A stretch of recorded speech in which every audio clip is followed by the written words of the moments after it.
Good morning, late morning, ladies. How are you guys? I'm trying to change up the view a little bit because it drives me crazy when the light from the window reflects off my glasses. So I hope this is a little better. It looks a little shaded down here in the bottom, but I think that's okay. And you might see the fan moving, but you know what?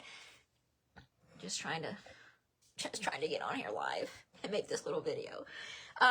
Sorry, I am a little late this morning, but you guys, I really don't expect everyone to jump on here live. Good morning, Rosie. Thank you for hopping on. Because I know, you guys probably are working or you're busy or you're doing other things. I actually forgot that I had a dentist appointment this morning. I didn't forget. It's just they rescheduled it to this morning. And so in my mind, I knew it was there, but it snuck up on me time-wise. So anyway, good morning, Gwen. So anyway, I'm jumping on a little bit late, and I just need a moment to just catch my breath. And I have stuff for you today. And you guys, I hope I'm not jumping all over the place with you, because I am so excited about sharing this. I'm excited about us diving into a devotional together that is so focused on so many of the things that we women deal with, within our own little hearts and minds, and we beat ourselves up and we try to work through this by ourselves. And I really think this is such a good study for us to be able to, good morning, Heather, to hop in and realize that there are so many other women out there that struggle with the same thing, maybe a little different here and there, but for the most part, we're all seeking to feel belonging and to fill a void that is empty. And we need to just know that no matter what we are trying to do, we cannot do it without the Lord. And the things that I'm going to share with you today, I hope will hit it home. When I get to the action step, I have a couple more things to share with you. And the reason I share a lot of that, I want us to have an action step, is because it's so easy for us to read this and then it just rolls off of our shoulders because we're so used to doing that. I bet there's many of you, including myself, that have read books, listened to podcasts, and taken in the information and all of that stuff only to get busy in the day and not apply anything, and then start again the next day. And that kind of ties into a little bit of what the devotional was saying this morning. She's just sharing how we wake up with these good intentions. Today's the day I'm going to start, and I'm just going to make the best choices that I can, and I'm going to do the right thing until you meet a cinnamon bun or two or three, and then the mindset is, well, you know what? I'll just start Monday. Monday's a good day to start. So you push it back and you keep replaying the same behavior. So if we don't have an action step to follow along with this reading plan, I'm afraid that it will fall on old habits. I'll read the plan, I'll have good intentions, and I won't put to action what I know that I need to do. And so that's my encouragement, is that, and I forgot to post the walking video yesterday. I don't know if you guys will actually find it helpful, but I'm going to, each day I will post along with this video, which I am saving in some way because I'm going to have to find a way to upload it as a playlist here and on YouTube. I would like for us to have like the little video and then randomly a podcast, because I do listen to podcasts every single day. I make sure that I'm putting into my mind something on the Lord, a new teaching that I may not have, come across in my readings, or an expansion on something that I'm rabbit holing, or health and wellness. I'm always taking in the stuff that I want to change within myself, so that I'm not allowing my mind to just drift onto other things, and not allowing my mind to fall into a woe is me pity party. I can't do this. I'm too busy. I'm too tired. I'm a caregiver for so many. If we don't take care of ourselves physically, spiritually, emotionally, we are going to drain the tank really quick. And then we're really not as of much help as we think we're being. Maybe our commitment is there, but our involvement is there. We're there bodily, but our mind's drifting to other things. And I want us to be whole in all the things that we do. And that it just includes just working on it all in the bits and pieces that we can. I'm working on it now because I have the time, but there are days that I'm just like everybody else and I'm out there working at sunup and I don't get home until the bottom part of the day and I'm physically drained, and the last thing I want to do is have to do something else. No. So I get it. I do get it. And I've had times in my life where I've been super, super busy and had to get up earlier to do the things for myself. But I've always tried to keep the mindset of, if my cup isn't full, I can't pour over into the life of somebody else. And so I'm just hoping to maybe encourage you to reshape your thinking about maybe where you are right now as we go through this. How can I apply some of these suggestions from the devotional, some of these suggestions maybe from the podcast that I share, or maybe some of the stuff from the other devotions and stuff, just the exercise of walking videos, maybe just trying to do that after work, during lunch, early in the morning, whenever you can find the time to do it. Because what happens if you listen to some of the podcasts and stuff, what you'll find is our bodies were made to move. And so if we're not moving, it doesn't challenge you. But if you start, there's new pathways that start in your brain going, okay, well, I need to be adapting to this. And that's when it starts calling all your body. Okay, well, we're going to start doing this. I need you to wake up early. I need your muscles. I need to pull some of the cortisol off of here, and I need to pull some, so your body starts adapting because we adapt to the stress that we put on our bodies. And it's hard in the beginning when you're tired, but as crazy as it sounds, that's where the energy comes to continue. So once you start, the energy will come. Just like when they said, I was telling Luann, I think in one of the posts earlier, is if you build it, they will come. Just like that movie said, And so if you start, the energy will come, the lightness will come, the brain fog will lift. All of that comes with action. So that's why I put the action steps in. So some of today's reading, I will reflect back. I didn't complete yesterday because the way this little participant guide is laid out, it just kind of flows over a week period. Because again, like I said, this is for a group study. So these people are all sitting around each other having conversations. They're watching a video and kind of conversing in that way. And then they're all going off on their own and doing the week-long study. So this is a little bit different. So I'm trying to facilitate it the best that I can kind of facilitate it to make it make sense and have content to share and things for you guys to reflect on. So one of the things... Let me see, back up to where I was so I don't repeat too much. Okay, so I'll just kind of start off with one of the little quotes from the devotional or the guide here. It says, when I listen to my cravings, I can begin to determine the need I am trying to meet by giving into the craving. That helps me answer the question, what is it I need to give to God? What is it that has called me to this cookie? What has called me to this cheese pizza? What has called me to add this to my cart? What has caused, what am I feeling at this moment that has caused me a craving in some way? And that is what I need to turn to prayer and say, Lord, here it is. This is a craving. This is what I'm turning to. I need strength. I need guidance. Lay something on my heart else to do other than indulge in what I'm physically wanting to do. And then it tells me to read the next chapter, which is what I read last night.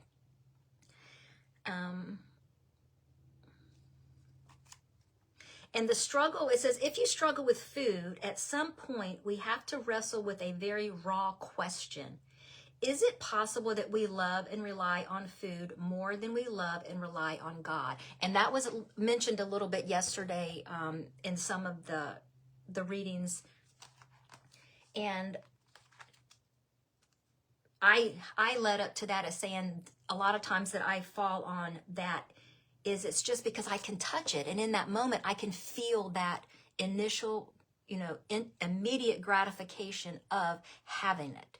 So that a lot of times is what drives me to go to whatever that craving is I can pick. It's tangible to me. It's hard to just have a feeling strong enough to turn around and walk away from it unless it's intentional.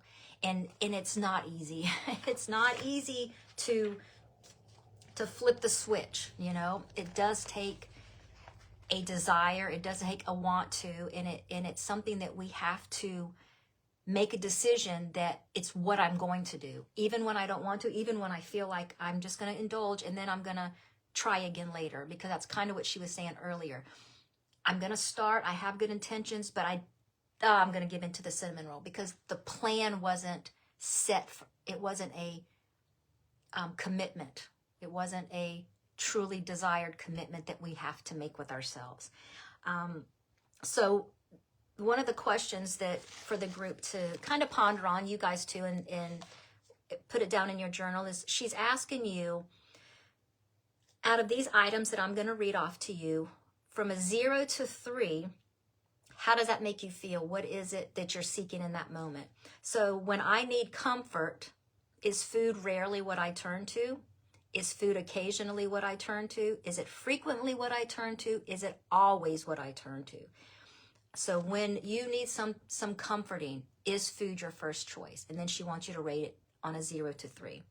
When I want to be rewarded, is food my first thought? Yes, carrot cake. That's my go-to reward. Publix carrot cake, to be specific. When I feel joy, is food the first thing I turn to? No, on that. 0. When I feel joy, I like to sing and I giggle and I feel so good. I'm thanking the Lord and so that is a very easy no. When I experience stress, yes, I stress eat. I emotionally eat. So that would be a high. When I feel sadness, I don't know about you guys, but I have a tendency to withdraw. Just kind of withdraw and become quiet because I'm trying to fix it in my head. I'm trying to think, how can I help this person? What could I have done better or said better? So I'm in a mental battle in that part. So food isn't really something I would turn to right away. When the stress comes from the sadness and the overthinking and how can I fix it myself, then the stress goes up and then I'll turn to food. Happiness, not all, no. Boredom, yes, boredom, I can turn to food.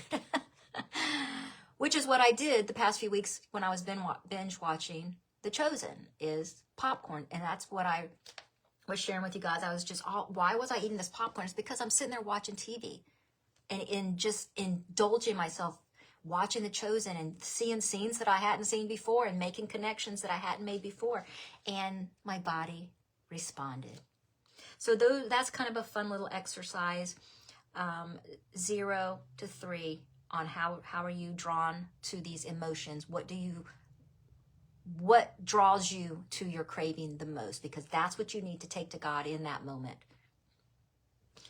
And so what behaviors do you typically engage in when you're turning to the food? Like, for example, do you rely on the food to fulfill all of those things?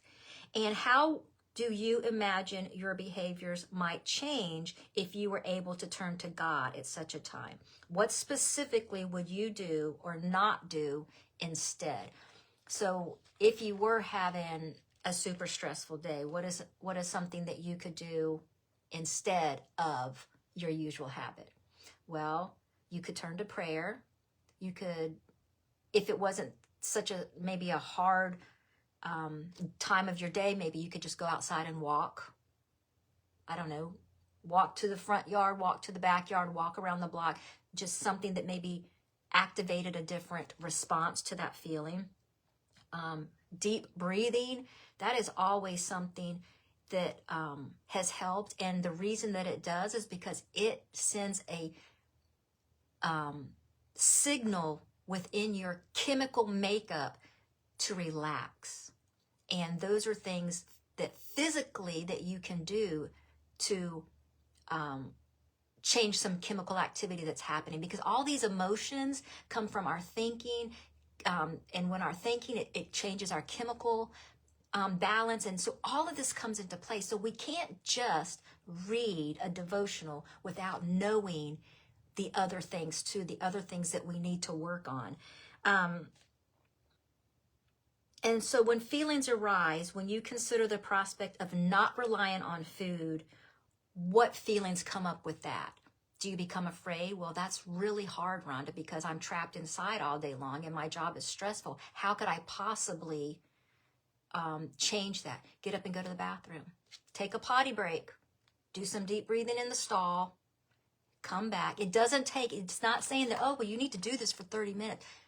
2 to 3 minutes of removing yourself from the situation, doing some deep breathing is enough to change that heaviness that's coming upon you at that moment. And if you need to do it again, say, hey, you know what? Ate something that didn't agree with me, potty break, so go again. You know, you have to be creative in your desire to change and your commitment to make the change. So where she says, I was determined to make God rather than food my focus, each time I craved something I knew wasn't part of my plan, I used that craving as a prompt to pray. I craved a lot, so I prayed a lot. So I shared that yesterday. And then she kind of gives a couple more examples. So after breakfast, she was craving, so she prayed. After lunch, she was craving, so she prayed. And here, I don't know if any of you guys do this, but I actually wrote this down, and now I guess I'll share it. So she says, to recall a recent craving that derailed you. This was probably the when I really knew that, okay, Rhonda, you know what? It's time. Because I can ride this little wave of cravings and this little wave of making bad choices for only so long before it's almost like the Holy Spirit just takes me by the nape of the neck and goes, Rhonda, this is enough. And this was it I'm just going to share with you. So anyway, we don't often buy a lot of junk food. But my granddaughter loves the worst food in the world, and that is Pop-Tarts. And so I always like to have, we get her once a week, so when she's here, she gets to have her Pop-Tart. And so I knew they're in there, and I know there's blueberry ones, which she doesn't like. So I know they're going to sit there for a very long time. And I was watching The Chosen, still binging, and this is what I did.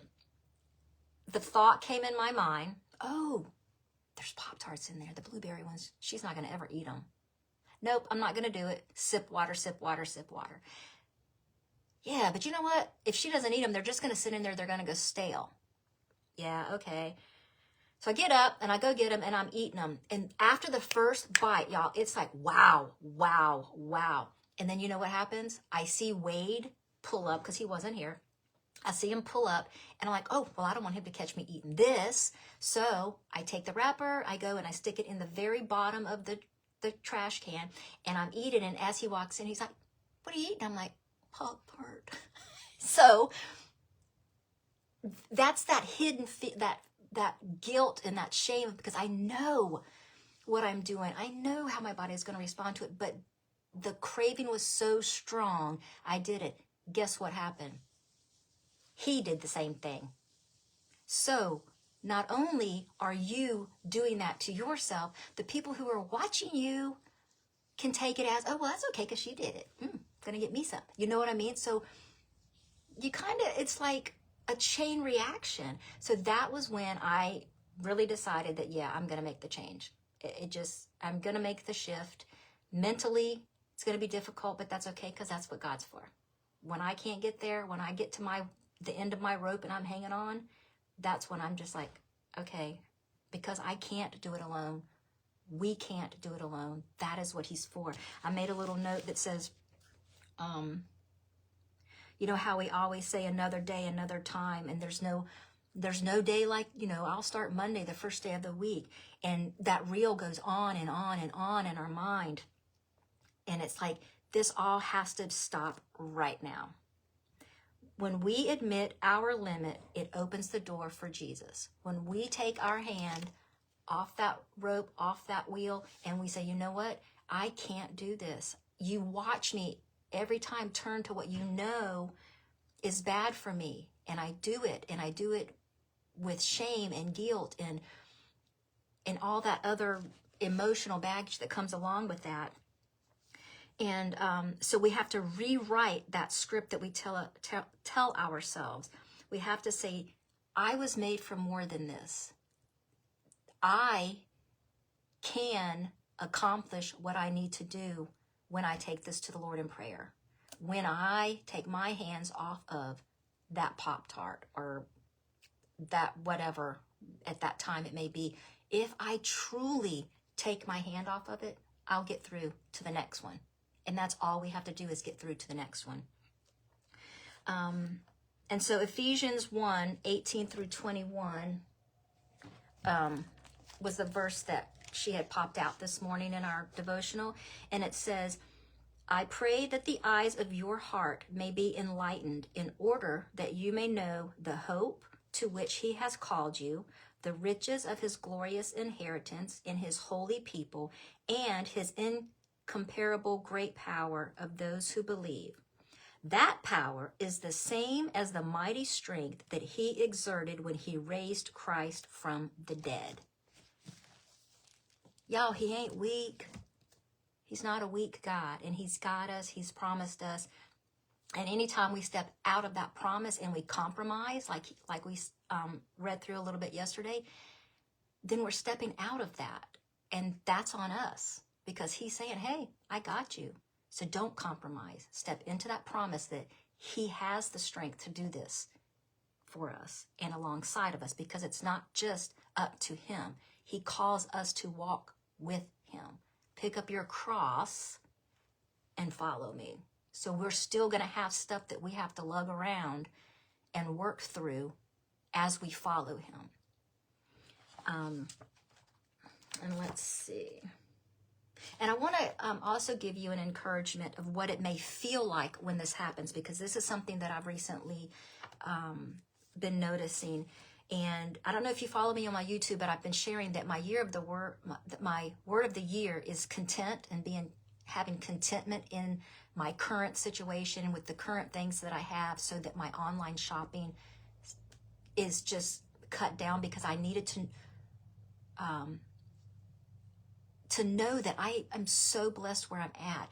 What I've noticed, because of daily, I have a Bible study that I'm doing on contentment. I have my little YouVersion app that I'm doing things on contentment and just gratitude and being thankful. But one thing that I've really noticed is the scrolling on like social media and stuff like that, the ads that I would stop and drool over, the new Bibles, the new journals, the new planners, all the new things that catch my attention, I can now literally look at them and go, I don't need that, because I can just turn over and I can look and I'm so blessed with what I have. I am just really grateful. So as an encouragement, when you do surrender it, whatever it is, and you truly want to make the change, and you start filling that area, that emptiness with God, with his word, with the Bible study, with a daily verse that you just say out loud every day,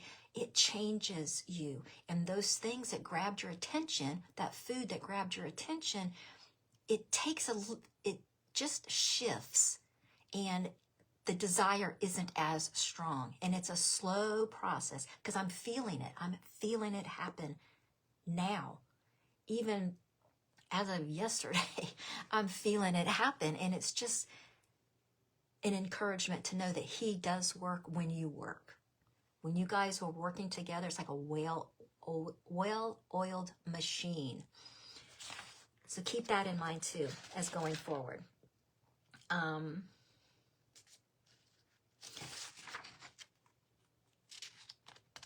Wait in expectation. So Psalm 5, 1 through 3, I think I read that yesterday also, but just this part, the psalmist says, O Lord, you hear my voice. In the morning I lay my requests before you and wait in expectation. So when we are walking through these next 21 days, and we're bringing to him, the hurt, the emptiness, the emotional baggage that's causing us to turn to food, Wait in expectation for him. Give him time to move. Allow him that space to show you, be still about it. Don't be in such a rush to feel that emotion, because feeling it sometimes doesn't allow you to feel it. And you have to feel it through. You can't feel it a halfway and then retreat. You have to go all the way through to the other side of that feeling so that you can look back at it one day and go, look what I came through. Look where I am now. I walked that out and it was hard, but I did it. So the psalmist says to wait in expectation for God to act. And it's not a half-hearted or passive waiting. To wait in expectation requires active attention. It means starting each day on a God hunt in which we are alert and on the lookout for every sign of God's activity on our behalf, expecting him to move.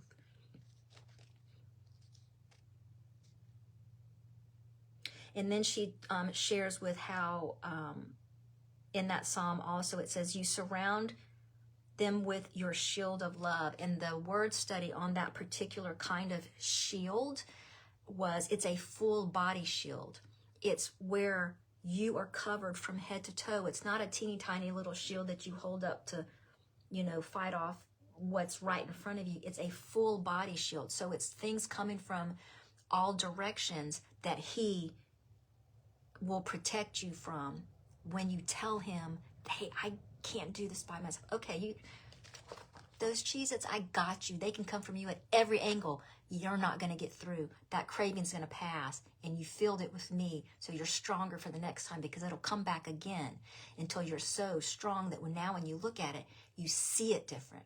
You may see it for the inflammation it causes in your body, the extra water weight gain because they're so salty and cheesy and good. So you'll start seeing it for what it actually is. It's harmful, it's not helpful, and you're turning to it for the wrong reasons. Turn to me for what you need. Not me, Jesus.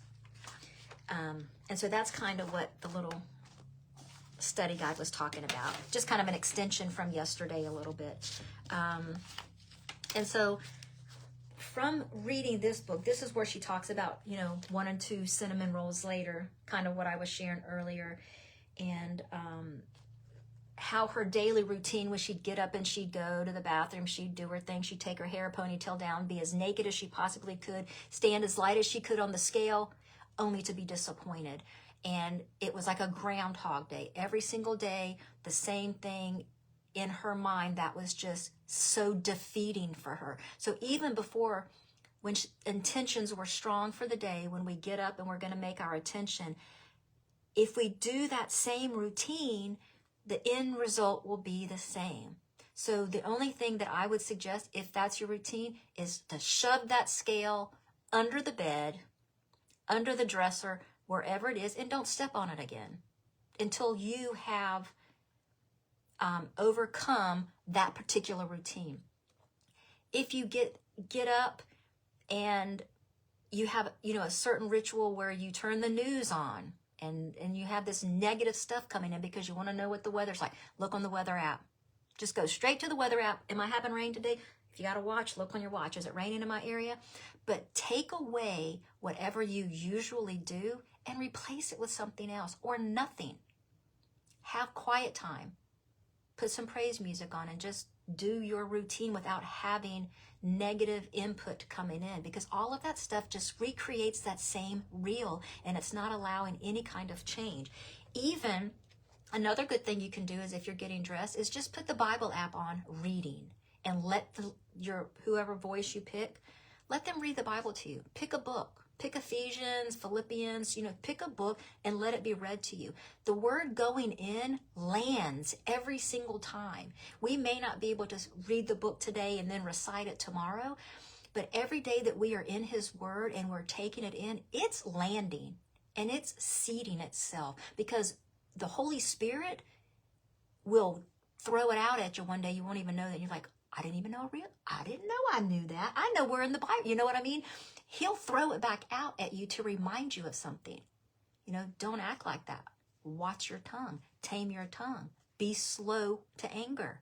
Be slow to speak. You know, those things will come out if it's going in. Something else to think about. So, no more Groundhog Days. Change it up.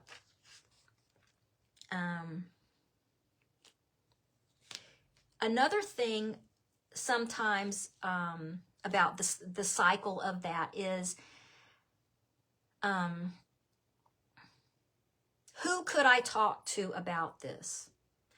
Because I've come to hate and feel powerless to stop the continues, meaning the Groundhog Day. So who can I talk to this about?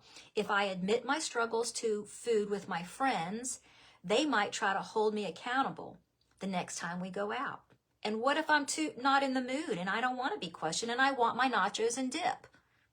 So it's almost like a fear of sharing your story because now there's accountability. If people know that you want to change, they'll either say, oh, girl, you're okay. You don't need to change. You look great. It's not about that. It's about how you're feeling on the inside. And another thing is if they hold you accountable, now you're going to think, are they judging me because I'm eating this? You know, I did share with them I don't want, you know, I need to lose 10 pounds or I want to feel better in my jeans or whatever. So now are they judging me because I'm eating this, drinking this, whatever? So sometimes things like this is between just you and God. It's great to have this group, but these little personal devotionals, you guys, are for you guys. That's for you and God. That is for y'all's discussion. You work on what is the biggest thing in your life that needs to be worked on. And that's where it's at. This is a support group to say that you're heard and we know, because we all struggle with different things and it's okay.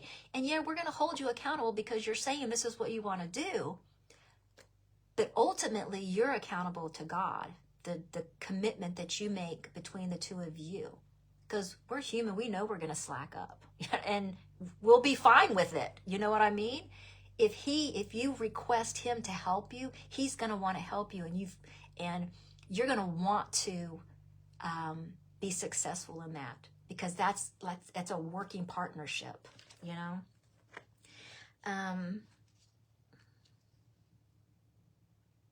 And so here's another, I just said this. Okay. So sometimes it's okay when we go out with our friends and they do that and we'll just tell them, I'm really just starting Monday. Done that many, many times. I'm going to eat this weekend. I'm going to start Monday. And then also, I'm going to start after I eat all the junk food that I have in the house because I'm not going to throw it away. I'm not going to waste it. I might as well just binge on it and eat it and get it gone. And then at the grocery store, I'm going to buy all healthy. Been there, done that, thrown that away too. So some of those behaviors are just excuses that we use because we're not doing any of the other work, the spiritual work that really counts. And she asks the question again, is it possible that we love and rely on food more than we love and rely on God? And yes, we know that we do. The question is crucial. The purpose of the struggle is not always wearing smaller sizes and getting compliments. It's about something more than just me. She said, I had to get honest enough to admit it that I relied on food more and that I felt like a spiritual failure. And then when she shared it with a friend, her friends would question her like, why are you making this diet a spiritual journey? Does God really care about our food? I can hear that. That would just be something, you know, it's you can do it. That's why I posted that thing this morning about, you know, God's not a life coach, a cheerleader, a personal trainer. No, the change is spiritually. It's only able to be done working with him, and through those things that are broken within you does all of this other stuff come around. So she goes, well, yeah, or Lisa says, yes, I think he does. In a scan, there's a whole list of scriptures in the back of this book, and I think that it's an issue that God takes very seriously, because we nourish our bodies. You know, he gave the Israelites certain things to eat and certain things to stay away from for health reasons. When you think about it, you know, in the old days when he was establishing the Israelites as his people, he gave them these are the commandments, these are the rules, this is how I want you to live. Because everyone was living in a Gentile way. They were eating whatever they wanted. They were dirty. They just didn't care about their physical body, and it showed in their actions and in the way they lived and in the diseases that were produced because of that. And the Lord said, no, I want you to be a people set apart. Don't eat this, eat this. You know, if you have sores, separate yourself, quarantine yourself, and then, wash yourself. If your house is sick, get everything out, burn it, or if it wasn't too contaminated, wash it. So he's always cared about the health of our body, because going forward, it's the temple of the Holy Spirit. Why would he not want to establish all of this in our makeup? You know what I mean? And as the Israelites, he never intended for us to want anything more than we wanted him. And just the slightest glimpse into his word proves that what the Bible says about God's chosen people, when they wanted food more than they wanted God, they willfully put God to the test by demanding the food they craved. So here they were slaves in Egypt all these years, living according to how the Egyptians lived. And then God brought them out, and they cried to go back because they were eating better and they had better pleasure back in Egypt, instead of recognizing and acknowledging that the Lord has brought them out as a special chosen people. They fell back to their old ways. They craved their old ways before God instead of God. Let me read to you guys. I'm always amazed how the Lord works. So in my little devotional today, on April 3rd, it says, obedience never ends freedom. It is the evidence that true freedom has entered your life and liberated your heart. So in obedience comes the freedom.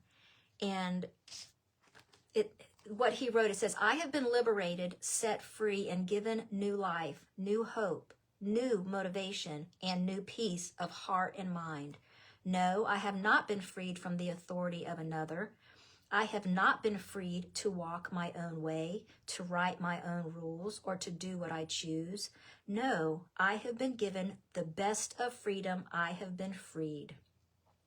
I have been freed not from God's rule, but from my bondage to me. We are our worst enemies.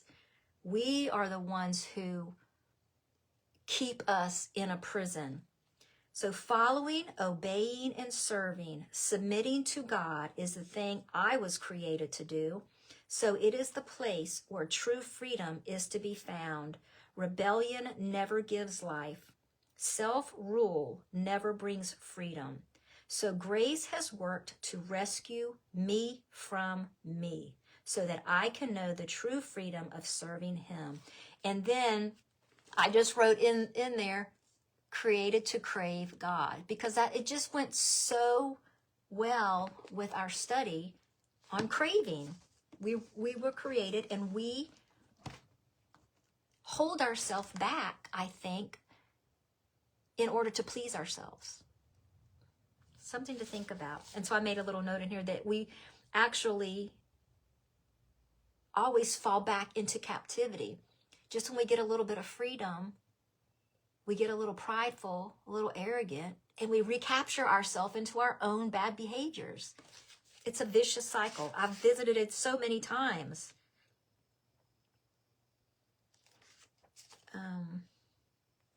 So an example that she used as far as what does it look like to maybe in the moment of craving, what do you mean? Just stop and pray?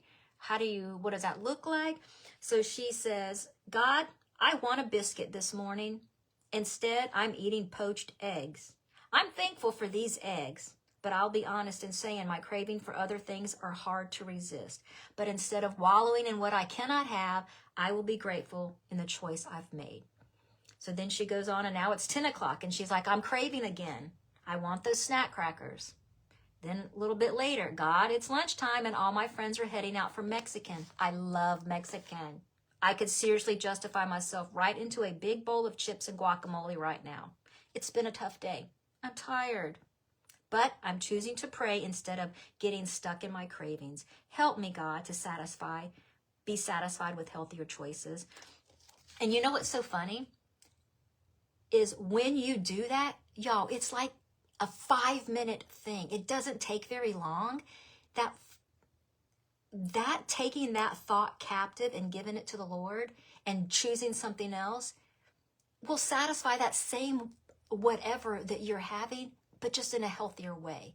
It won't be in a negative nutrition value. You know what I mean? You're hungry, you're going to go eat, but I'm going to make a better healthy choice. Like she's saying, if I'm going to have a snack because I am craving something, what emotion am I feeling? Am I bored? Okay, well, if I'm bored, I'm still having a craving. It's okay to give into the craving. Give it something healthy, and you'll start retraining that. As you retrain that and your body chemistry changes, you don't have those cravings as often. That just kind of comes with the physical part of it, you know.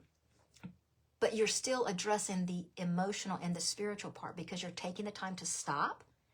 Okay, what am I feeling right now? I am so stressed out. So-and-so is late, and I'm having to pick up their work, and I'm doing this. Oh my gosh, I'm just, I need to eat something because that always makes me feel better. Okay, so just have a little handful of almonds, something to chew, something to say, okay, well, I have satisfied that. I've taken it to the Lord. He has helped me get through the unhealthy part of that, satisfy that. Good changes are happening inside your cellular. Good things are happening inside of your spirit because you've taken the time to be obedient and to be intentional in your next food choice. Then the next time the craving comes up, you do the same thing again. And then she goes, so she kept doing that. And she goes, then one morning it finally happened. I got up and I felt incredibly empowered. The numbers hadn't changed. So apparently she's still doing her same routine, which we're going to try to break. But my heart had. One day of victory tasted better than any food that I'd given up ever could. So that waiting in expectation for the Lord to move, those little better choices that you make along the way, the handful of almonds instead of going into the break room because you know there's a half a donut left that somebody didn't eat the whole thing because they said, well, if I only eat half, it's only half bad. So you made a better choice in that moment. All those little choices, one day you're going to wake up and you're going to say, wow, that's behind me. That felt good. I'm empowered over what I have done to this state. Let's keep going. And that was just kind of, that's like, then she gives you some question. What reasons motivate your desire to eat healthier? And to write that down and to have that as something to look at, physically look at, so that you have a tangible thing. Why am I trying to do, what am I doing with this, this study? What am I trying to get? What is my intentions? What is my commitment? And have that as a statement to look at every day. And just be super honest and consider how your eating experiences have triggered you over the past few days. What have you been eating? What have you been feeling?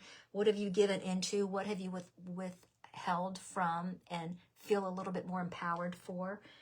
And so that's kind of like the devotional part, just to share, just to kind of fill in some of the gaps, I guess, with the extra reading that I have in the little participation guide. Something to think about, something to maybe give you some encouragement going forward throughout the day. And just before I go, I've got the action step thing.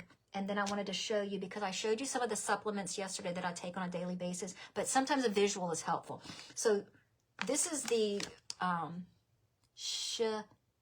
Shishandra extract. This is what I put in my protein shake.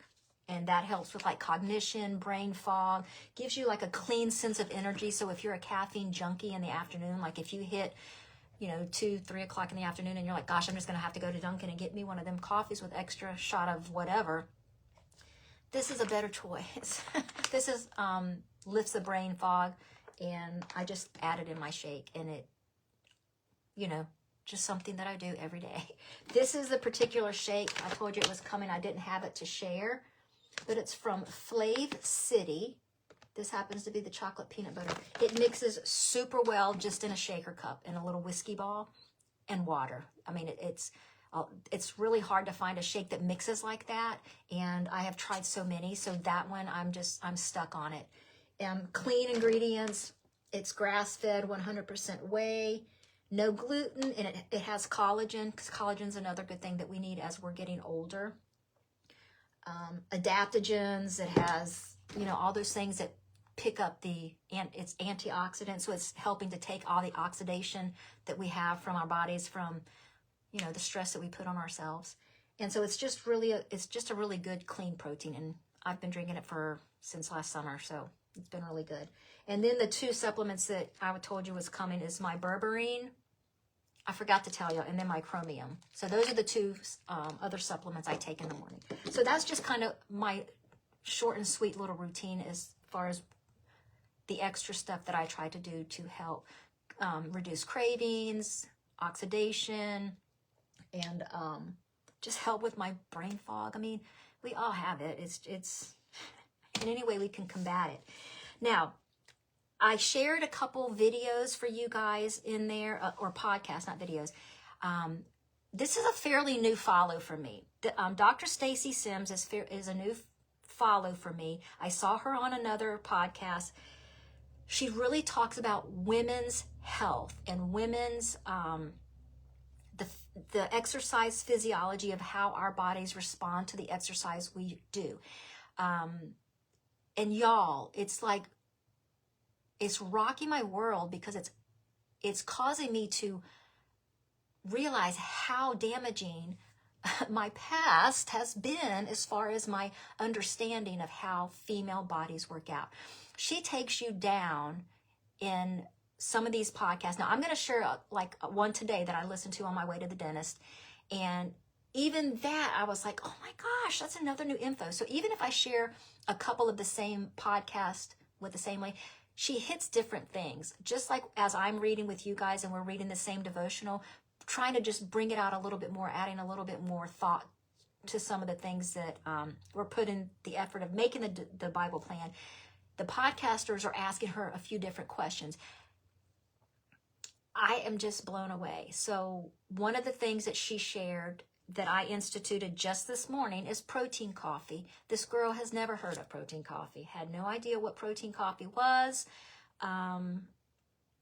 But I come from 2 years of intermittent fasting, 18 to 20 hour fasts with either a 4 or a 6 hour eating window, and stopping eating as early as I could in the afternoon so that by the time morning came, I could have coffee with Jesus and it would be okay, because I'm not doing black coffee. I've tried black coffee. Me and black coffee just aren't a thing. And I did that for 2 years, you guys.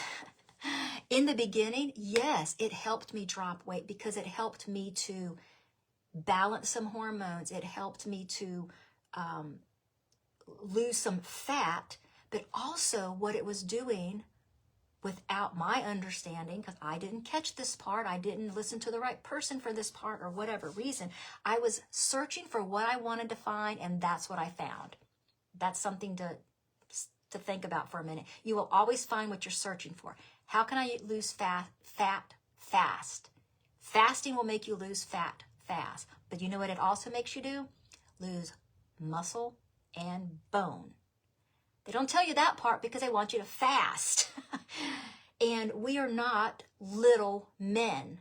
And so what Dr. Sims shares is how everything in the health and fitness world, the majority, everything, 90%, is based on men studies. There's very few. She is the one that's popping out all these new studies for women's health. And it's blowing the minds of us women who have been exercise geeks all our lives, been doing all the things that we're told that we should be doing.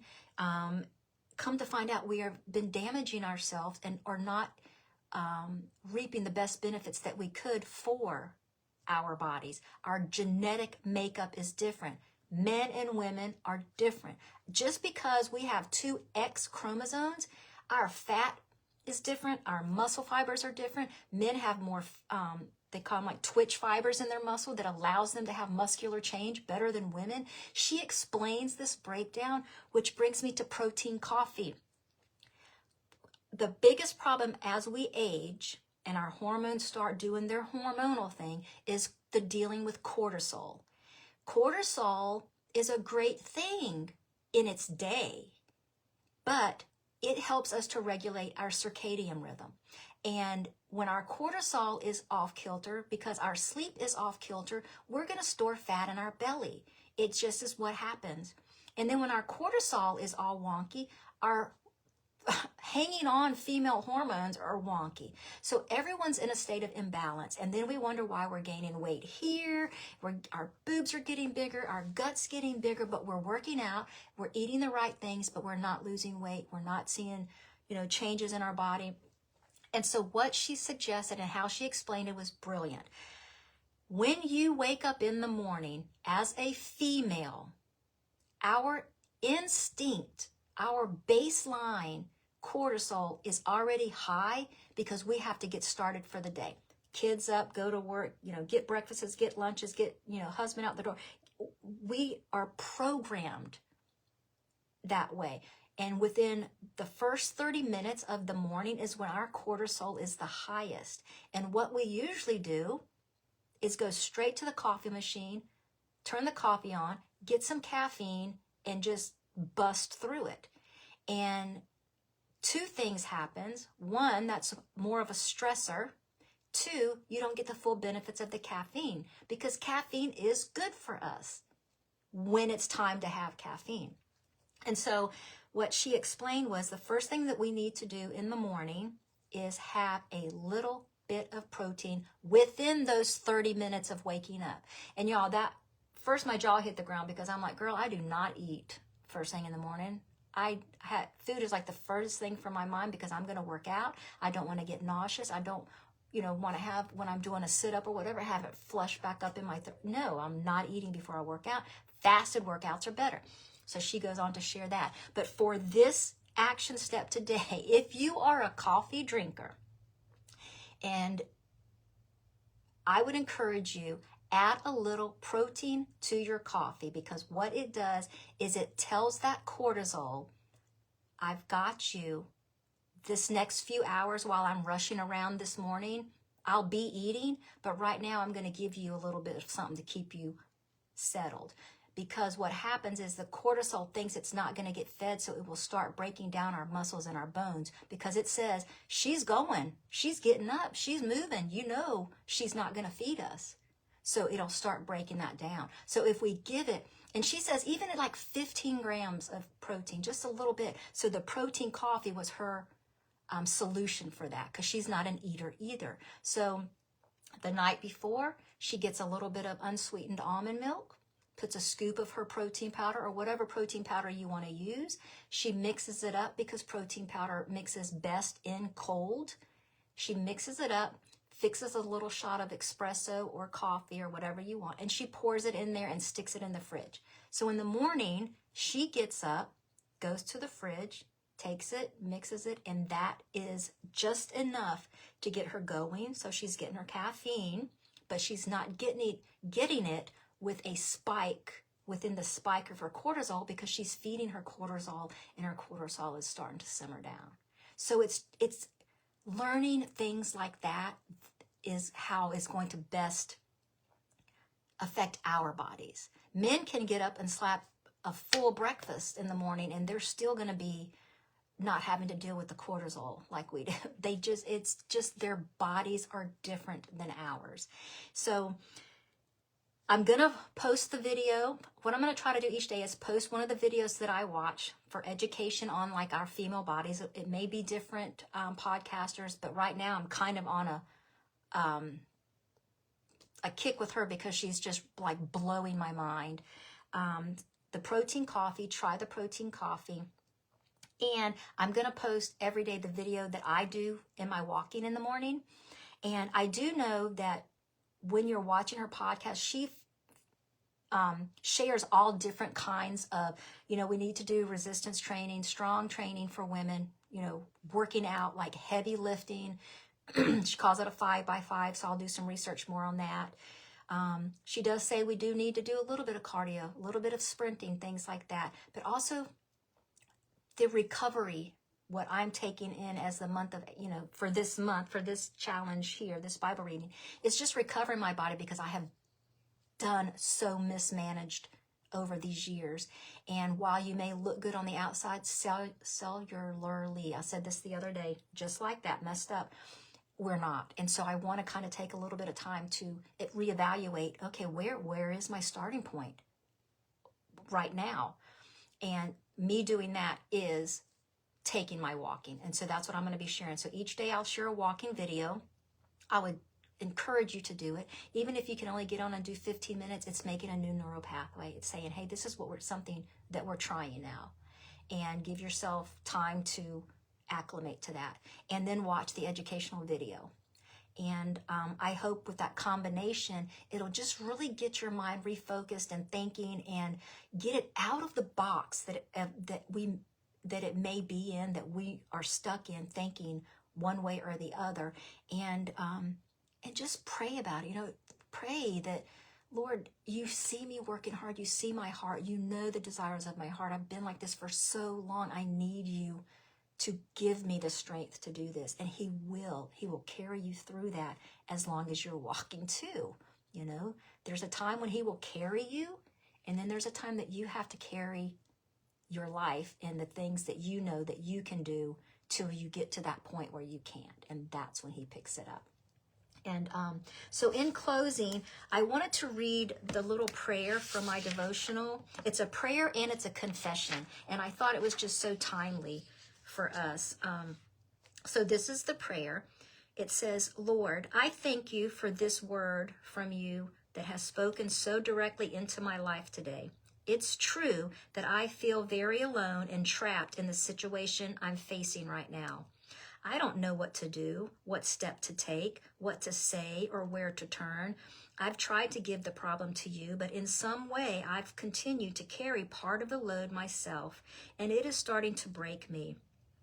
Right now, at this very moment, I am throwing the full weight of my burden and cares on your huge shoulders. I thank you for taking this burden from me and for filling me with the strength I need to press through this time in my life. I pray this in Jesus' name. And the confession for us to take forward into this to confirm that in our minds is, I confess that God is committed to seeing me through the situation I am facing right now. He is providing all the supernatural assistance I need to get recharged and to keep me moving full steam ahead.